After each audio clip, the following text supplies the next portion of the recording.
तो जो हमारे पास प्रश्न है वो है, यदि 3 क्रमागत विषम संख्याओं का योग 200 से 400 के मध्य पूर्ण वर्ग हो तो इस योगफल का मूल क्या होगा। तो देखिए इसे करते हैं, कैसे करेंगे। पहले हमने जो है 3 क्रमागत विषम संख्या लेनी है। तो 3 क्रमागत विषम संख्या हमने ली है। पहली क्रमागत विषम संख्या है a-2, ठीक है, दूसरी है a और तीसरी है a+2। ये 3 क्रमागत विषम संख्याएं हो गई, ठीक है। तो इनका योग करते हैं पहले। तो इनका योग देखिए क्या होगा कि ये हो गया a-2 प्लस a+2, ठीक है। तो ये -2 से +2 कट गया, तो ये हो गया 3a, ठीक है।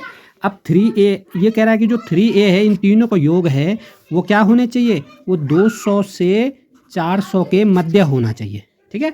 तो इसका मतलब जो है कि ये 200 से तो बड़ा होगा 3a और 400 से कम होगा, ठीक है।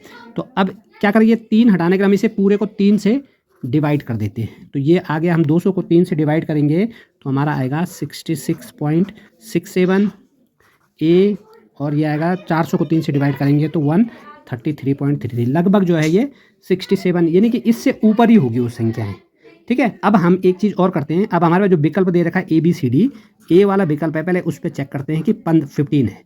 तो हमें पता है कि 15 का वर्ग कितना होता है, 225। तो इसलिए अगर ये 15 है तो हम क्या करेंगे, हम देखते हैं 3a बराबर ये 15 का वर्ग होता कि नहीं होता है। तो इसके हिसाब से देखेंगे तो a बराबर हो जाएगा, ये 3 यहाँ डिवाइड कर देगा इसे, तो इसका आ जाएगा 75, ठीक है। यानी कि a 75। इसका मतलब हम मान सकते हैं कि जो पहली क्रमागत संख्या होगी वो होगी, फिर 75 में से 2 माइनस कर देंगे, यानी कि 73। दूसरी क्रमागत संख्या होगी 75 और तीसरी क्रमागत से हो जाएगी 77, यानी कि ये हो गया a-2 a और a+2, ठीक है। इसके हिसाब से हो गई ये। तो अगर हम इन तीनों को जोड़ेंगे तो देखो कितना हो गया है, 225, ठीक है।